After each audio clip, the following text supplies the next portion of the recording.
Let's talk about naming today. Naming is one of the most important things you can do in politics and even in science. So let's talk about the naming of the word Mohammedan. This is a word which is old and used to be used a great deal, and I'm encouraging you to start bringing out the word Mohammedan again as opposed to Muslim, and Mohammedism as opposed to Islam. Now, why is this important? Well, it's important because it's accurate. You see, if you take and look at the Islamic textual doctrine, you've got the Quran, the Sirah, and the Hadith. And if you take and add up all the words devoted to Muhammad, that's about 86% of the textual doctrine. And if you count all the ones by Allah, it's about 14%. So to put another way, Islam is about this much Allah and this much Muhammad. And the term Mohammedan tells this truth. It's important because it directs our attention in studying Islam away from Allah, a God, who can figure him out, to Muhammad.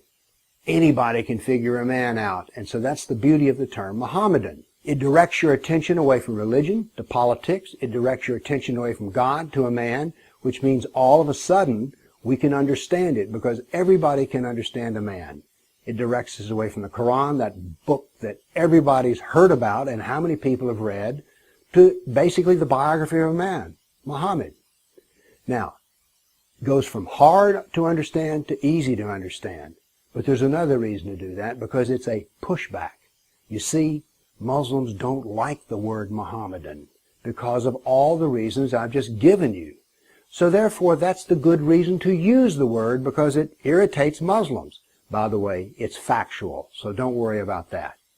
Now, here's what Muslims say. Oh, wait a minute. We do not worship Muhammad. Who says you did? I'm a Tennessean, but I don't worship Tennessee. And by the way, Buddhists don't worship Buddha.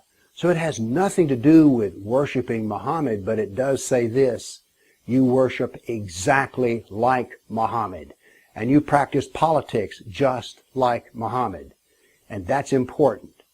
So, here's the deal. It's not politically correct, and that's a good enough reason to do it, but the real reason to do it is it causes people's head to stretch and think a little. Because when you use that term and someone says, what do you mean by that? You tell them, I want you to understand the importance of Muhammad and what you call Islam. Let's talk about Muhammad. That's a good thing to do. And the term Mohammedanism causes you to do that. Thank you.